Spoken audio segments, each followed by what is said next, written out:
Channel of Vadodara.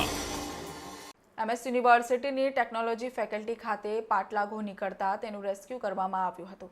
વડોદરાની MS university ફેકલ્ટીમાં ગઈકાલે અલગ અલગ જગ્યા પર 1 કલાકમાં 2 સાપ જોવા મળ્યા હતા। આ બંને સાપ વાઇલ્ડ લાઇફ સંસ્થા દ્વારા રેસ્ક્યુ કરવામાં આવ્યું હતું। ત્યારબાદ આજે MS યુનિવર્સિટીની ફેકલ્ટી ઓફ ટેકનોલોજીના કેમિકલ એન્જિનિયરિંગના ડિપાર્ટમેન્ટમાં પાટલા ઘો સ્ટુડન્ટ્સ અને સ્ટાફની નજરે પડી હતી।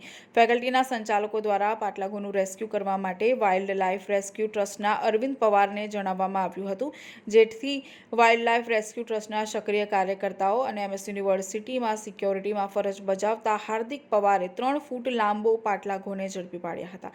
આ પાટલા ઘોને વડોદરા ફોરેસ્ટ ડિપાર્ટમેન્ટને હવાલે કરવામાં આવી છે।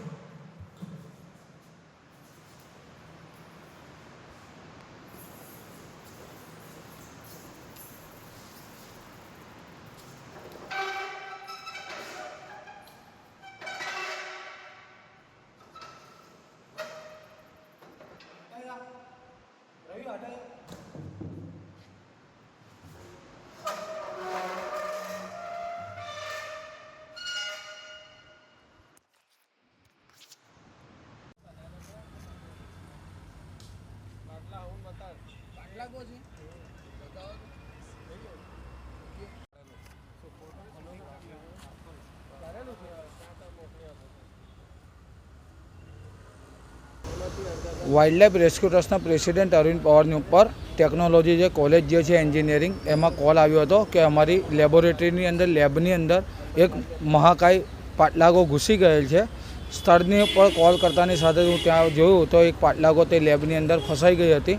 તેને સહી સલામતી રીતે રેસ્ક્યુ કરી ફોરેસ્ટ ડિપાર્ટમેન્ટમાં સોંપેલ છે। ગઈકાલે બી 2 સાપ નીકળ્યા હતા અને રેસ્ક્યુ કરી પકડવામાં આવ્યા, તો આજે પાટલાગો કઈ રીતના કેવી અવસ્થામાં હતી?